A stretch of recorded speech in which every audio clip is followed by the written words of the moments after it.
Assalamualaikum warahmatullahi wabarakatuh. Halo teman-teman semua, kembali lagi di Berinteraksi atau Berbincang Terkini, Aktif, dan Sinergi. Nah, berinteraksi dua kali ini aku mau membahas tentang personal branding. Oh ya, di sini aku mau Instagram Live bareng Kak Ajeng. Ini mungkin Kak Ajengnya udah join live kali ini. Halo Kak. Sambil nunggu Kak Ajeng, mungkin teman-teman di sini pada apa nih? Di rumah mungkin. Hai, Oh ya, ini udah ada. Halo Kak Ajeng. halo.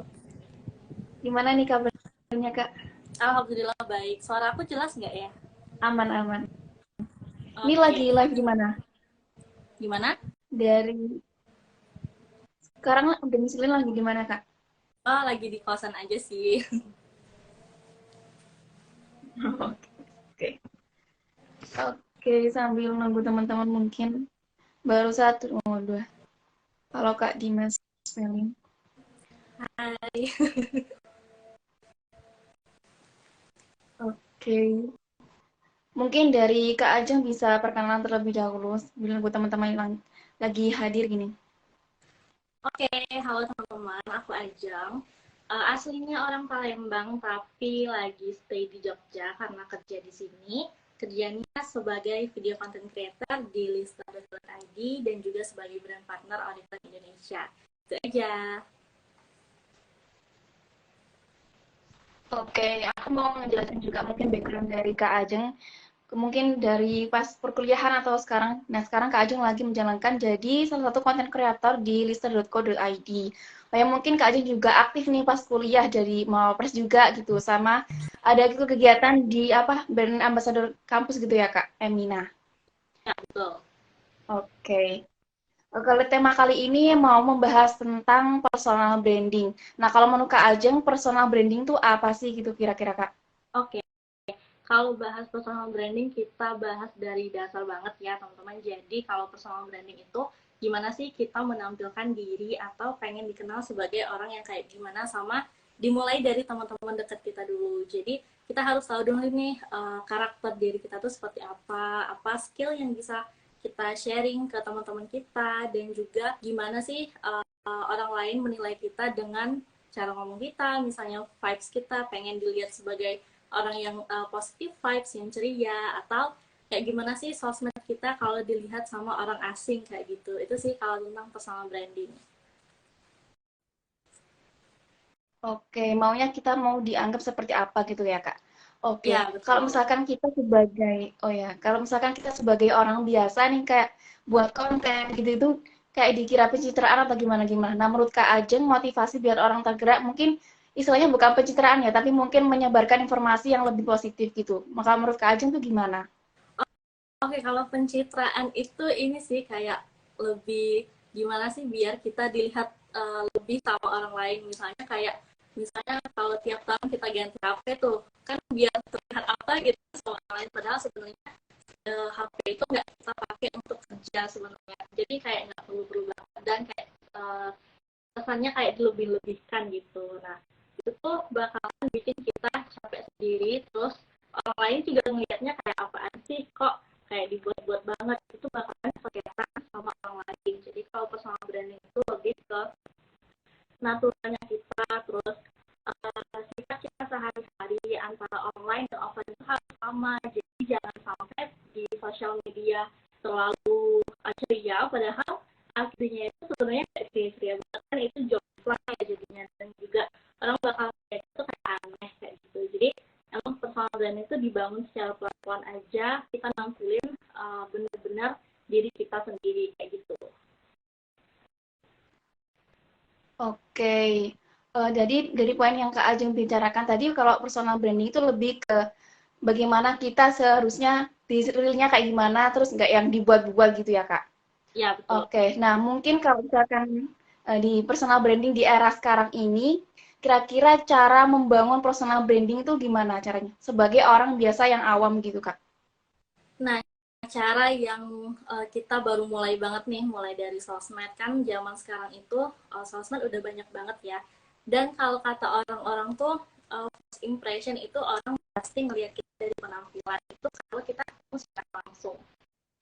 kalau kita ketemu dari sosmed, orang tuh bisa melihat first impression kita, gimana karakter kita itu dari sosmed, apa yang kita tampilin di sosmed. Jadi kalau baru banget mulai personal branding, yang pertama itu ngebenerin sosmed. Gimana sih ngebenerin sosmed kayak gitu kan? Yang paling pertama dari username. Nah, username ini kan apalagi kalau misalnya udah mahasiswa atau bahkan udah kerja kayak gitu kan. Jadi username ini jangan dialek-alein. Jadi harus pakai nama asli, kayak aku di Instagram, terus di TikTok juga, di Twitter juga sama, juga namanya sama kayak gitu. Nggak usah ditambah kayak dia 1, 2, 3 itu nggak usah. Terus selanjutnya bisa juga dari foto profil. Jadi pakailah foto profil yang proper. Yang proper ini nggak harus bagus kayak postingnya kayak gimana. Itu yang penting muka kita jelas aja sih. Dan diusahain juga foto profilnya sama di setiap sosmed. Terus bisa juga dari bio.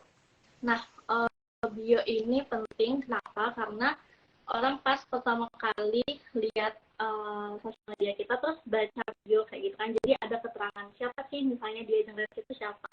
Oh ternyata Ajeng ini kerja sebagai content creator di Lister, terus sebagai brand partner Oriflame. Bisa juga tulis hobi kita apa sih, misalnya hobi kita traveling sama baca buku, bisa aja tulis love reading and traveling kayak gitu. Jadi orang bisa secara cepat untuk kenalin kita. Nah selanjutnya yang paling penting juga jangan di lock akun kita. Gimana orang bisa ngenalin kita, apalagi orang asing, kalau misalnya kita kayak menutup diri kayak gitu kan, jadi orang mungkin susah. Dan juga isi postingannya jangan sampai kosong ya, paling enggak adalah foto. Nggak harus foto bagus juga, bisa juga foto kegiatan kita, atau yang teman-teman yang kuliah bisa ngepost kegiatan organisasi atau kegiatan kampus, kegiatan yang kita ikutin, yang kita sukai. Mulai dari hal-hal itu aja tuh udah mencerminkan kalau kita tuh punya personal branding kayak gitu. Oke, yang aku lihat juga dari bio Kak Ajeng nih sangat proper gitu ya, ada mencantumkan portofolio, terus mungkin spill barang-barang gitu ya. Jadi memang dipersiapkan, jadi Kak Ajeng tuh kayak gimana personalnya, dilihatnya mungkin peluang-peluangnya juga lebih banyak. Nah, dari Kak Ajeng sendiri yang udah menyiapkan itu semua, kira-kira benefitnya sampai sekarang itu kira-kira yang didapat apa aja gitu Kak? Oke, benefit dari personal branding ya. Iya Kak, Oke, benar. Oke, kebetulan Ajeng dulu itu ngebangun personal branding gara-gara ikut Emina Gagan Ambassador pas masih kuliah semester 3. Nah, itu tuh jadi kan ada suatu job desk yang harus dikerjakan, itu kayak nge-post video review make up atau video tutorial make up kayak gitu kan. Nah, itu tuh jadi mendatangkan peluang-peluang lain. Kita tuh dilihat orang kayak, oh Ajeng ini ternyata bisa make up loh, atau Ajeng ini ternyata bisa public speaking kayak gitu. Bisa juga jadi MC atau moderator acara itu bisa. Itu sih yang Ajeng dapetin selama kurang lebih beberapa tahun ini, untuk kayak gini diajak untuk live bareng, sharing-sharing bareng, terus juga sempat kalau di Lisa itu Ajeng suka jadi moderator pas webinar online, acara bulanan Lisa itu Ajeng jadi moderator acara webinar tentang beasiswa, tentang S2 di luar negeri dan segala macam. Terus juga sempat menjadi moderator dan MC di acara apa ya, itu acara dari UIN Palembang, Raden Fatah Palembang. Itu acaranya full bahasa Inggris, jadi Ajeng ngebawain acara dengan bahasa Inggris gitu. Itu sih kurang lebih. Oke, jadi udah beberapa apa kesempatan gitu yang Nadia mau jadi moderator, jadi speaker juga. Oh ya, dari Kak Ajeng sendiri kan ada pengalaman jadi konten kreator di lister.co.id. Nah, mungkin bisa dijelaskan di lister.co.id itu job desk-nya itu apa gitu, Kak? Sama mungkin tips-tipsnya kalau bikin konten tuh kayak gimana gitu. Oke, Lister sendiri itu lembaga kursus bahasa asing online ya teman-teman, untuk teman-teman yang belum tahu. Jadi di Lister itu menyediakan jasa untuk ada kelas online 12 bahasa asing sama test preparation, dan juga ada kayak mentoring beasiswa gitu untuk teman-teman mungkin yang pengen melanjutkan studi S2 mahasiswa di dalam negeri maupun luar negeri. Nah, kebetulan Ajeng jadi video content creator kurang lebih sudah setahun dari akhir 2021 kemarin. Itu job desk-nya mulai dari cari ide konten, terus bikin skrip konten, terus Ajeng juga jadi talent. Jadi kalau ada konsep video yang membutuhkan talent untuk ada di depan kamera ngomong mulai dari tadi apa namanya ide konten, jadi talent, terus editing sampai selesai editing sejak diupload sampai captionnya juga ada yang handle itu untuk Instagram, TikTok sama YouTube dan juga Twitternya akun Lister kayak gitu. Oke, lumayan lengkap ya Kak dari awal sampai publikasi gitu. Oh ya, dari Kak Ajeng sendiri, background-nya itu kira-kira relate nggak? Dari kuliahnya mungkin apa, terus ngajainnya sekarang kayak gimana? Kira-kira istilah relate kuliah sama pekerjaan yang dijalankan itu gimana sih menurut Kak Ajeng? Oke, ini menarik banget sih soalnya Ajeng itu kuliahnya D3 manajemen informatika teman-teman itu kan tentang ngoding ya teman-teman, tentang bikin website, bikin aplikasi, itu tugas akhirnya juga seperti itu. Ternyata emang Ajeng bukan nggak suka ya apa ya, kurang ke arah situ untuk keahlian dan skill yang aku punya kayak gitu. Nah, inilah pentingnya untuk kita cari tahu sebenarnya kita itu bisa apa dan pengennya kemana setelah kuliah kayak gitu.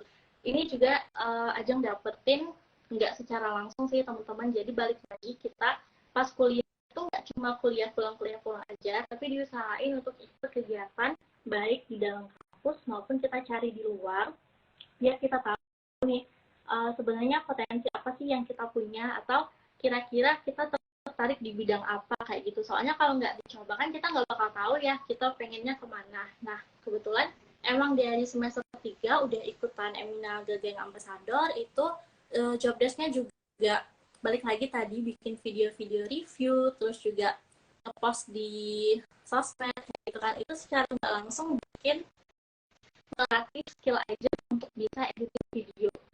Dan itu juga secara nggak langsung yang membuat Ajeng bisa punya portofolio tentang persoalan atau konten creatoran kayak gitu. Itu sih yang Ajeng bisa akhirnya kerja jadi video content creator. Dan sebenarnya itu juga penting teman-teman untuk membangun portofolio sejak kuliah. Jadi kan kalau misalnya kita selama ini tahu tentang portofolio itu biasanya kayak portofolio desain atau portofolio tulisan kayak gitu kan. Nah, tapi Ajeng waktu itu membuat portofolio kreatif.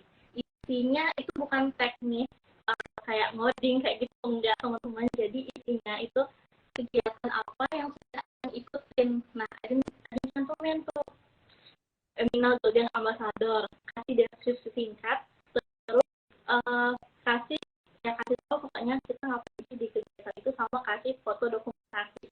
Fotonya nggak usah banyak-banyak, cukup 1 atau 2 foto aja udah cukup untuk mendeskripsikan itu. Nah, itu dibuat secara pelan-pelan ya teman-teman, nggak langsung banyak gitu. Jadi apa aja sih kegiatan aja mulai dari Emina, terus ikutan cicil, .id brand ambassador, terus pernah ikutan training di radio, itu semua tuh jadi sebuah portofolio yang bakal memudahkan kita untuk mendapatkan pekerjaan kayak gitu. Jadi nggak apa-apa banget kalau jurusan kita kuliah nggak kita atau orang bilang kayak nggak kepake nih ijazahnya atau ilmunya pas kuliah, itu nggak apa-apa banget karena kuliah itu nggak cuma tentang teknis ilmu yang kita dapat, tapi gimana tentang cara kita berpikir dan lain-lain kayak gitu. Dan juga mungkin agak susah nih buat teman-teman kalau misalnya kita mematok harus kerja sesuai dengan jurusan.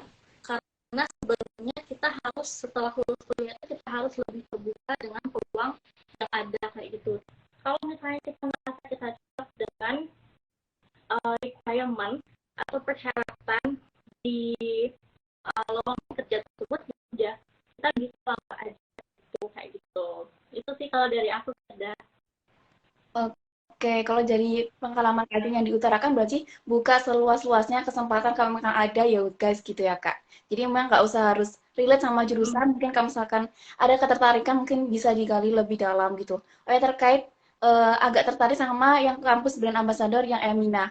Kalau sepengetahuanku akhir-akhir ini ada temanku nih yang mau mendaftar gitu di brand ambassador di Emina gitu. Kira-kira tipsnya kalau mau lolos gitu Kak, gimana kalau di Emina brand ambassador? Mungkin bisa diceritakan. Hmm. Oke, kayaknya kalau zamanku dulu udah agak beda ya. Soalnya waktu itu masih di 2018, which is sudah 5 tahun yang lalu teman-teman. Jadi kalau di Emina itu emang fokusnya ke kecantikan ya teman-teman, karena brandnya skincare sama kosmetik kayak gitu. Ini sih apa namanya, tipsnya itu yang penting kita percaya diri. Ini tips secara general, bisa dipakai di mana aja. Aku ingat banget waktu itu interview itu kayak ditanyain secara ngobrol langsung gitu, tapi ngobrolnya nggak serius-serius banget sih. Jadi ditanya kayak kuliahnya di mana, ikut kegiatan apa aja selain kuliah, terus juga aktif di sosial medianya gimana. Itu bisa diterapin juga dimanapun. Kalau teman-teman menghadapi suatu interview, yang pertama itu percaya diri, terus kenalkan diri kita dengan yakin kalau kita tuh bisa nih, kita tuh kayak interview tuh tentang ngobrolin diri kita teman-teman, jadi nggak usah takut bakalan ditanyain macam-macam, soalnya yang menginterview itu bakal nanyain tentang kita. Jadi gimana sih cara pembawaan kita untuk bisa meyakinkan orang tersebut kalau kita itu mampu dengan pengalaman, dengan skill yang kita punya.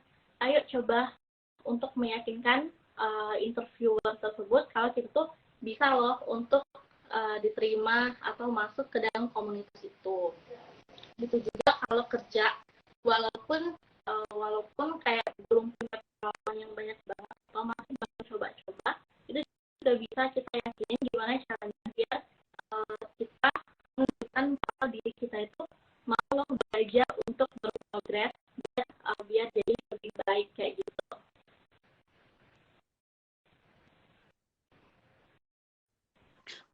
Oke, kalau dari Kak Ajeng sendiri kira-kira ada tips khusus nggak? Kalau misalkan dari Wardah nih, misalkan terciptanya kalau di benak masyarakat itu pakai biru, terus pakainya tuh cerah-cerah.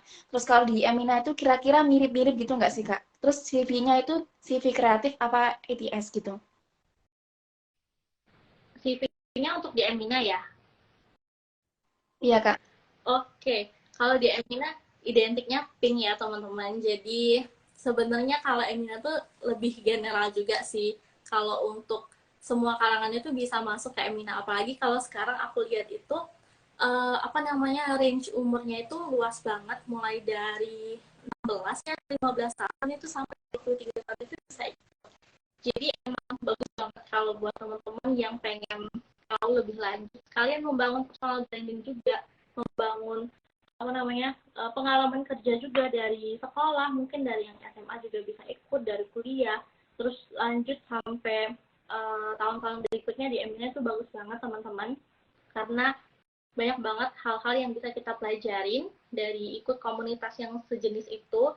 Dan juga kalau untuk CV di Emina ya tentu saja ya pakainya CV kreatif, karena corporate atau kayak kantoran gitu itu bisa aja sih dibuat pengalamannya mulai dari pengalaman pas masih sekolah gitu. Jadi ditulis aja pengalaman pas masih sekolahnya apa, pernah ikut kegiatan atau lomba mungkin, atau acara apa yang mungkin menurut kita itu bisa menambah value kita pas menjalani tes kayak gitu. Oke, kalau di Emina sendiri kira-kira misalkan perlu dipersiapkan dari sekarang, misalkan buat apa ya kayak followersnya minimal 1.000 atau gitu-gitu gimana ada nggak Kak? Kalau di Emina? Oke, kalau followers itu aku kurang ngecek ya, mungkin bisa dicek di sosmednya Emina. Terus ini aja sih, balik lagi pas tes itu harus lebih yakin, karena banyak tuh di Indonesia ya kalau sekarang. Kalau zaman aku dulu itu masih per kota, jadi aku mewakili kota Palembang, lebih tepatnya mewakili kampus sih pas Emina Gagang Ambassador. Jadi mungkin sekarang persaingannya lebih luas lagi, lebih lebih apa ya, lebih gimana sih caranya biar kita lebih terlihat menonjol daripada kandidat yang lain kayak gitu. Oh iya, mungkin bisa dipersiapkan lebih matang gitu kayak mungkin dari segi konten, cara membuat konten, terus kayak attitude-nya mungkin kalau dilihat di Instagram tuh kayak gimana gimana gitu. Oke Kak, kalau misalkan di lister.co.id, kira-kira dari tadi Kakak bilang kan dari awal buat konten, terus skripnya gini-gini sampai upload itu kan benar-benar apa ya, harus dipersiapkan gitu. Kira-kira tips konsisten buat menjalankan konten itu apa Kak? Karena agak stabil kalau misalkan kuliah atau apa gitu. Mungkin bisa dijawab. Mm-mm. Sebenarnya kalau bikin konten itu udah another level of personal branding ya teman-teman. Soalnya kalau misalnya kita ngomongin dari awal banget, balik lagi tadi kita harus perbaiki dulu sosial media. Jadi kalau emang teman-teman emang suka konten atau iseng-iseng aja nih pengen konten di Reels atau di TikTok, tiba-tiba kami terus FYP terus banyak followers, itu kan sekian namanya teman-teman. Tapi kalau untuk konten banget di akun pribadi kita, itu emang butuh effort, mulai dari cari konten, bikin skripnya, terus syutingnya kalau misalnya mau syuting gitu kan, apalagi kalau misalnya kita harus ngomong depan kamera, itu tag-nya bukan cuma sekali teman-teman, tapi harus berkali-kali sampai gimana kita melihat dan ngedengarnya itu bagus kayak gitu. Untuk tipsnya kalau aku sendiri, karena itu pekerjaanku dan itu udah job desk aku untuk tiap hari upload, tiap hari ada video baru, otomatis itu udah tanggung jawab aku yang harus dipenuhi kayak gitu. Tapi kalau untuk di akun pribadi itu agak susah ya emang. Nah, kuncinya ini sih, kita harus balik lagi, harus tahu apa yang benar-benar kita suka. Itu kuncinya. Jadi kalau misalnya kita kayak nggak suka, ya nggak mungkin kita mau ngelakuin itu secara terus-menerus kayak gitu. Jadi emang misalnya kita suka buku nih, nggak perlu harus ngomong depan kamera kalau aku mau rekomendasiin buku kayak gitu. Cukup kalau misalnya kita selesai baca buku A, itu kita foto bukunya, terus kasih keterangan, kasih tulisan insight yang aku dapat dari buku ini apa-apa-apa gitu, terus dikasih musik, dan itu udah jadi konten. Nah, itu bisa dijadiin setiap selesai baca buku, bisa di post, atau nggak usah tiap satu buku deh, misalnya satu bab itu aja kan udah menambah insight baru kayak gitu. Nah, itu bisa dicoba sih Oke, berarti kayak dilihat, gitu. oke Kak. Berarti dilihat dari yang relate sama kita, kehidupan kita, terus mungkin apa yang berpeluang sama mungkin permintaan di masyarakat yang lagi hype, lagi into apa gitu ya Kak. Oke, dari Kakak sendiri ada bahas tentang Ya, buku-buku. Kira-kira ada rekomendasi buku atau buku terkini yang dibaca gitu mungkin Kak? oke, buku terkini yang dibaca, kebetulan aku lagi baca buku A11, apa ya judulnya, dari Chicken Soup. Itu aku baru juga baca, judulnya itu mengatasi rasa takut kayak gitu. Jadi ada 101 cerita pendek untuk kita bisa melawan rasa takut kayak gitu. Itu sih Firda. Oke, berarti lebih genrenya self improvement atau self help gitu ya, Kak. Nah, kalau dari buku-buku yang Kakak Iya. baca sendiri, rekomendasi yang apa gitu kira-kira yang relate sama anak umur 20-an atau mungkin apa ya, generasi Z yang lagi overthinking masalah masa depan mungkin apa, Kak? Aduh, kalau masalah rekomendasi buku, jujur jujur di tahun ini sama tahun kemarin itu lagi tidak terlalu banyak baca buku, soalnya emang lagi fokus di sosmed, jadi lebih kebanyakan scroll sosmed aja sih. Jadi untuk buku balik lagi tergantung selera ya. Kalau dari aku kadang moodnya pengen baca novel, kadang moodnya pengen lagi pengen baca buku tentang mental health misalnya kayak gitu, atau kayak buku-buku tadi yang self development, itu bisa sesuai aja sih dengan uh, dengan apa yang kita sukai dan apa yang kita butuhkan pada saat sekarang kayak gitu. Jadi kalau aku lagi kurang baca buku, itu aja masih on progress, buku yang tadi masih on progress dibaca. Mungkin ini sih apa namanya, rekomendasi, apa ya, bukan rekomendasi sih, maksudnya kayak kita tuh sekarang, zaman sekarang tuh bisa belajar dari mana aja, nggak harus dari buku, bisa juga baca artikel yang ada di internet, terus juga di YouTube, di TikTok, Instagram, itu semua media belajar teman-teman. Jadi zaman sekarang tuh belajar nggak harus berpatok sama buku yang cetak, kita bisa, kita scroll sosmed itu aja tuh udah banyak banget informasi baru yang bisa nambah wawasan kita, dan jangan lupa kita aplikasiin juga nih di kehidupan kita sehari-hari, dan jangan cuma di scroll aja tapi harus benar-benar diimplementasikan di kehidupan kita sehari-hari biar kitanya juga bisa ikut berkembang. Jadi nggak cuma nontonin orang aja tapi kita juga harus ada kemajuan yang spesifik kayak gitu. Oke, poinnya belajar nggak harus dari buku, bisa dari mana aja. Mungkin kalau misalkan sama Kak Ajeng sebagai content creator gitu ya, scroll-scroll itu buat nambah inspirasi gitu teman-teman. Buat ngerjain juga beres, kita juga Betul. apa ya, dapat refreshing gitu buat baca-baca atau mungkin lihat konten-konten orang. Oke, dari Kak Ajeng sendiri ada apa ya, konten creator yang lagi diikutin gitu nggak? Misalkan dari segi kontennya atau mungkin dari personanya yang kira-kira lagi favorit itu siapa Kak? Gitu. Oke, kalau konten creator sendiri, balik lagi sih, aku juga nggak terlalu ngikutin orang banget. Mungkin ada ya beberapa orang yang kayak mengidolakan atau kayak ngejadiin patokan satu orang untuk kita look up to atau kita jadiin inspirator kayak gitu. Kalau aku sendiri emang lebih ke arah, kalau konten pekerjaan itu lebih ke arah pendidikan ya teman-teman, dan juga kalau aku konten pribadi itu lebih ke sharing-sharing kegiatan sehari-hari apa aja. Jadi yang aku liatin juga banyak, tapi yang sering masuk ke FYP aku, bukan FYP, di homepage Instagram itu konten dari Kak Fadiandi. Itu sih lebih kayak, kok lihat banget ya kalau kita baca tuh kayak emang pesanannya itu ke anak muda banget, dan dia membicarakan hal-hal yang sehari-hari kita rasain kayak gitu. Dan kayak kita tuh nggak bisa menceritakan atau nggak bisa mengungkapkan hal tersebut, tapi dia bisa nulisnya kayak gitu. Jadi pas dilihat tuh, kok ini aku banget ya, misalnya lagi insecure, kok kebetulan sama ya, kok lagi ngerasa insecure, tiba-tiba lihat kontennya kayak gitu. Itu sih, ini juga sih dari aku ya, mungkin untuk penggunaan sosial media mungkin lebih harus lebih baik kayak gitu ya, dan kita juga harus bisa kontrol apa aja yang kita lihat di sosial media, karena itu juga bakalan berpengaruh branding kita ataupun karakter yang kita sedang bangun kayak gitu. Oke, dari poin ke Ajeng itu ikutin orang-orang yang memang apa ya, inspirasi terus membangun diri kita supaya lebih baik lagi. Oh ya, mungkin dari apa yang aku tangkap dari Kak Ajeng tadi, mungkin konten yang kakaknya buat itu apa ya, relate dengan kita-kita yang kita rasakan. Jadi mungkin bisa share terus apa disimpan. Jadi interaksinya tuh lebih banyak gitu ya Kak Ajeng. Ya nggak sih? Ya betul. Oke, oke. Oh, dari Kak Ajeng, dari Kak Ajeng sendiri kira-kira kalau cari inspirasi gitu, kita kira-kira apa ya, kayak search di Google gitu atau enggak di TikTok atau lihat di hashtag-hashtag Twitter? Kayak gimana gitu kira-kira?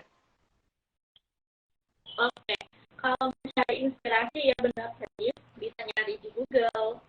Kalau di Google itu lebih ke artikel-artikel ya, jadi kita cari ide-idenya dari artikel. Terus kalau misalnya di Instagram juga kita lihat-lihat apa nih kira-kira yang lagi tren, terus apa misalnya yang topik apa yang sedang kita cari, terus juga bisa lihat tren-tren yang kayak oh lagi rame tentang bahas buku misalnya, terus bahas musik misalnya lagi konser kayak gitu, itu bisa kita cari inspirasinya gitu. Terus dari website juga bisa, terus lebih sesuai aja sih kebutuhan kayak gimana. Kalau aku biasanya nyari inspirasi itu di TikTok sama di Reels. Terus konten itu bisa simpel aja sih teman-teman, kayak ngerekam kegiatan yang kita lakuin, itu dikasih musik terus dikasih tulisan, itu udah bisa jadi konten. Jadi kadang kalau kita kebanyakan nyari inspirasi tuh nggak ada yang nyangkut. Kenapa? Karena otak kita penuh kayak ngeliatin orang kok bagus-bagus ya kontennya, sedangkan kita mau mulai aja tuh susah kayak gitu. Jadi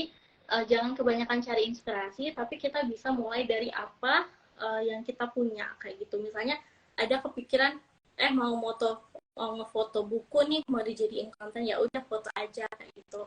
Soalnya kalau terlalu banyak mencari inspirasi atau dapat inspirasi juga kita bingung jadinya kayak gitu.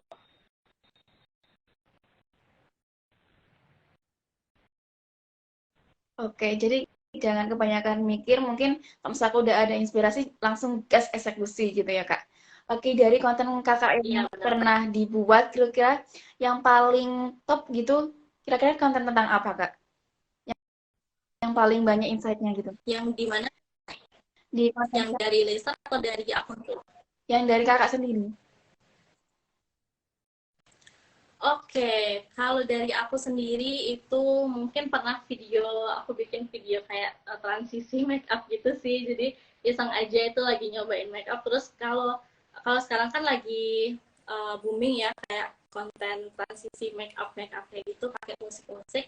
Jadi itu sih mungkin yang lumayan rame. Terus juga konten yang kayak dulu pernah juga makeup tutorial aku rame, terus juga konten tips-tips itu juga pernah rame kayak gitu. Jadi mungkin apa ya, kita bisa nyesuaiin aja sih apa yang pengen kita upload. Sebenarnya kalau tentang rame atau enggak itu nggak terlalu harus dipikirin, jadi yang lebih baik kita buat aja dulu, dan angka viewers atau likes itu lebih buat aja sama itu.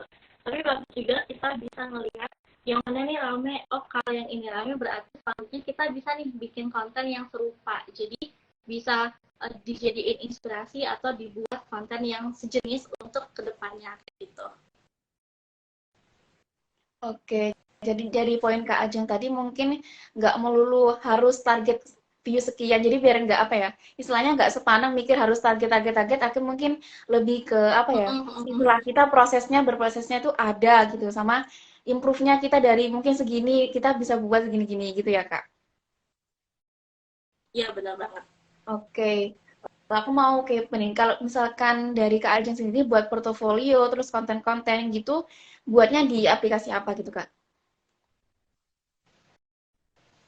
Kalau bikinnya itu bisa dari banyak macam ya teman-teman. Sebenarnya kalau untuk yang kayak versi PDF itu kita bisa pakai Office, Microsoft Word. Tapi kalau Ajeng itu portofolionya dari nah, itu outputnya bisa dijadiin PDF kalau teman-teman pengen mencantumkan sebagai pelengkap CV. Kalau untuk mencari kerja itu kan ngirim CV ya. Nah, selain CV kita juga bisa ngirimin nih portofolio yang sudah kita buat, ataupun dijadiin kayak link Bitly, link singkat kayak gitu, terus kita masukin di CV itu juga bisa. Nah, gimana caranya dengan Canva untuk bisa jadinya outputnya itu kayak web gitu ya. Kalau kita buka di HP, kita Google ke atas itu bisa. Itu ada caranya. Nah, aku lupa. Mungkin nanti buat yang pengen tahu bisa langsung DM aku aja untuk tutorial yang lebih spesifik kayak gitu. Tapi itu namanya kayak outputnya itu web phone web kayak gitu. Nah, itu tinggal dimasukin aja yang tadi nama kegiatan kita, terus dikasih foto, terus juga dikasih keterangan. Itu bebas sih teman-teman, seberkreasinya kita aja. Bisa juga kalau misalnya mau dibikinin web khusus itu bisa juga, tapi kita pakai yang gratis aja dari Canva itu bisa. Terus juga udah sih itu aja kalau aku, soalnya aku baru nyobanya di Canva aja. Oke, jadi bisa buat yang lebih simpel dari Canva atau enggak dari web yang gratis gitu ya, Kak. Oh, mungkin ini Sabi jadi inspirasi konten buat bikin Kak Ajeng sharing-sharing gitu, buat bikin apa Gimana? portofolio. Mungkin bisa jadi inspirasi buat Kak Ajeng bikin konten, Kak. Biar ngebagiin sama teman-teman Hmm, hmm. noted. Oh ya, sama Kak Ajeng sendiri Iya, di aku pernah ya Kak, gimana? Lanjutin. aku pernah bikin IG story tentang tutorial bikin portofolio di Canva, tapi aku lupa itu. Kayaknya belum aku masukin di highlight sih. Nanti aku coba cek dulu. Oke, Sabi. Oh ya, dari yang aku lihat di bio Instagramnya Kak Ajeng itu ada kayak spill-spill barang-barang gitu. Nah, itu affiliate atau memang dari ada kemauan Kak Ajeng buat share aja info yang aku pakai gitu, Kak? Atau gimana? Oke, kalau untuk affiliate aku tuh pernah, nah ini sih teman-teman, untuk kita aware sama tren yang lagi happening sekarang gitu kan. Jadi aku itu kalau untuk link di bio itu yang masuk ke skill-skill itu masuknya ke link produk-produk Oriflame, karena kebetulan aku juga ngejual produk Oriflame, jadi itu juga aku kasih di situ biar mungkin teman-teman ada nih yang mau lihat-lihat produk Oriflame bisa cek-cek dulu di sana, terus bisa langsung tanyain ke aku juga. Nah itu dari segi bisnis ya teman-teman, itu seputar bisnis Oriflame. Tapi kalau misalnya kita ngomongin affiliate yang sekarang ini, aku juga pernah ikutan Shopee affiliate tahun-tahun sebelumnya, sebelum ada TikTok affiliate yang lagi rame banget sekarang ini. Dan sekarang juga aku ikutan TikTok affiliate. Itu teman-teman bisa banget nyoba karena syaratnya juga nggak terlalu ribet ya teman-teman, dan itu bisa dijadiin salah satu peluang yang bisa banget kita manfaatin dari konten. Jadi kayak bikin konten yang simple-simple aja kita upload di TikTok. Kalau rame itu lumayan loh teman-teman. Kalau misalnya ada orang yang beli dan kita dapat komisi itu lumayan banget. Bisa jadi nambah uang jajan, juga bisa nambah buat foto video juga. Atau kita juga berhasil untuk bikin konten, terus juga kontennya bagus kan, rame ya teman-teman. Itu menarik banget sih menurut aku. Biar orang tuh jadi lebih aware gitu. Oh, Ajeng aktif nih di Oriflame misalnya. Ini sih produk ini nih produk yang biasa Ajeng pakai sehari-hari gitu.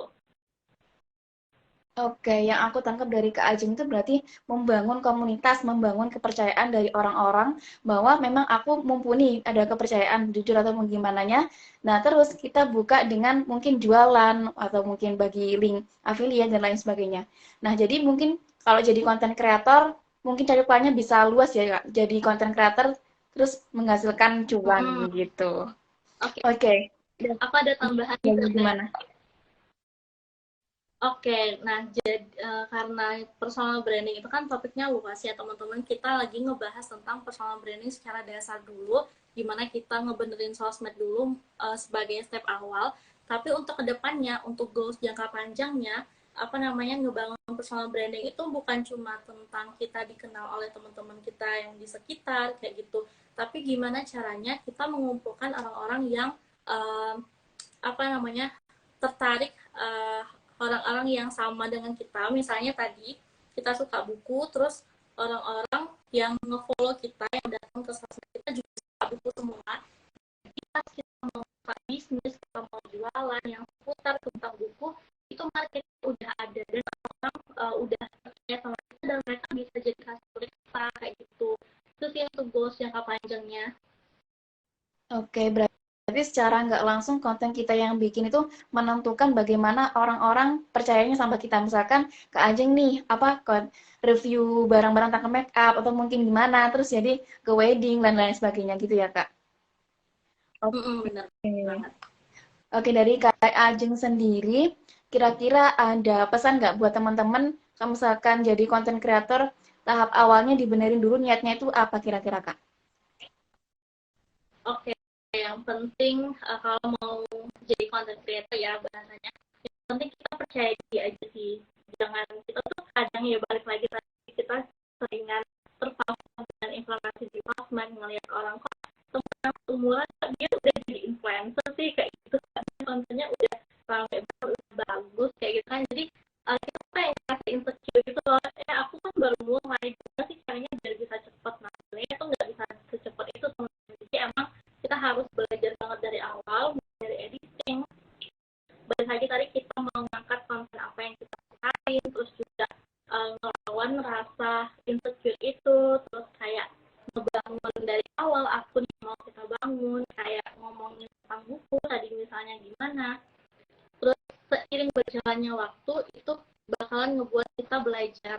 Nah kadang kita tuh takut sama yang namanya percobaan pertama, takut kayak konten aku nggak sebagus dia kayak gitu kan.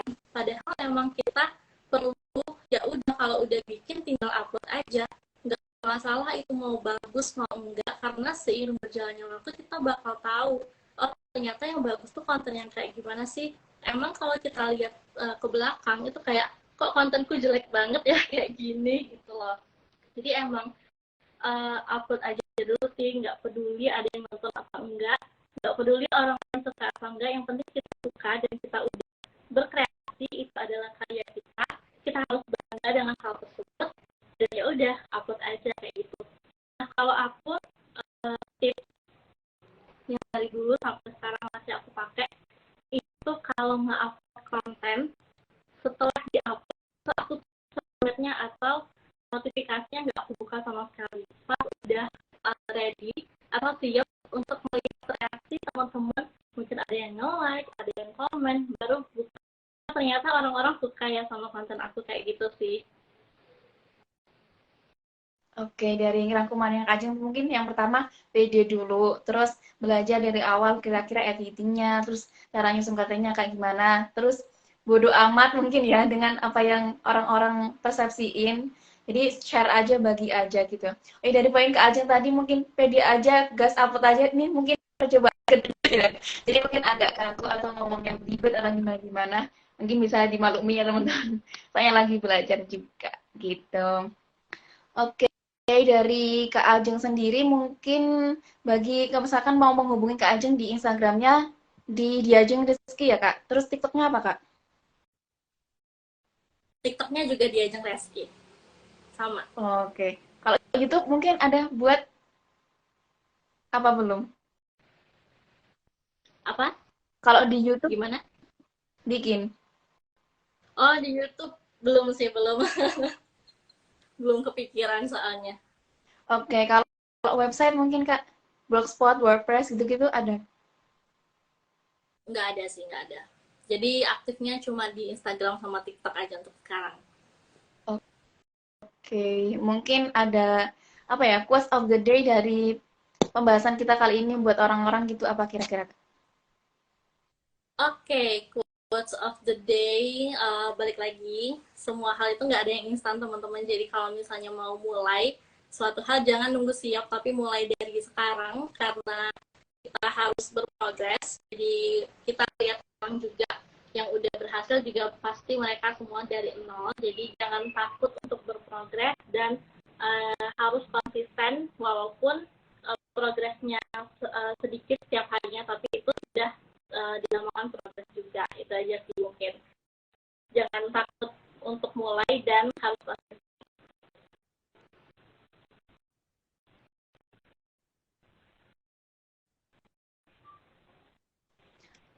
Oke, ternyata kita udah 45 menit loh Kak, bincang-bincang kayak gini.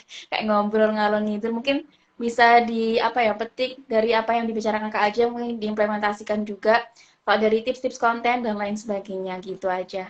Mungkin dari aku cukup sekian, pamit undur diri. Wassalamualaikum warahmatullahi wabarakatuh. Terima kasih buat Kak Ajeng yang sudah menyempatkan hadir buat diundang jadi apa ya, narasumber aku gitu. Kasih semuanya. Makasih juga buat Firda dan Oke, teman-teman. udah. Thank you. Oke, siap, siap.